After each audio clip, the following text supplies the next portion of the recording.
Kondoo hizi zalia mlini. Na kusema mganga anakamata azalishe kondoo, no. Akose niko vete. Haleluya.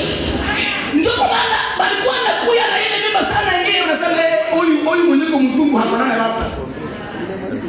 Aende kwenye anafanana. Haleluya. Aende kwenye anafanana.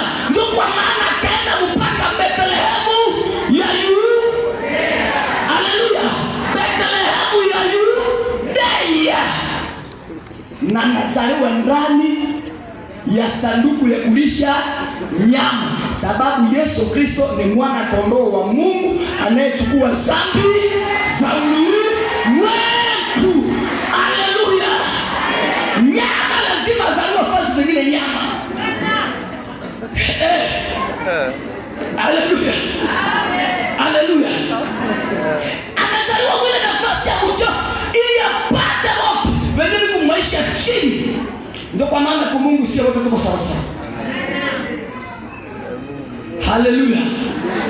Anazaliwa kula muko ili aidi wake mfalme wa Yuda azaliwe Hebroni kwenye Wayuda wanatawala. Bwana Yesu asifiwe. Huyu mama anachangia, anakumalisha Yesu, anamvalisha heleti, anafanya nini? Anamuongoza, anamfundisha kusema lugha ya mama, anamfundisha, anampondea chakula, anamregezea hiyo, anampatia hiyo, anampeleka sasa mtotondea kwa baraka, anampeleka kumaombi ya baraka kwa Simeoni, anamfikisha pale. Fuyo inakuwa mama wa watu anatafuta nusurika maisha sababu ya kuzala nani? Mfalme, mpaka anaishi maisha ukimbizi. Anakimbia wapi? Mwafrika mpaka Misri. Anakuwa pale. Mwenye na mwangaisha ni nani? Sini mtoto. Ndio kuna mwangaisha.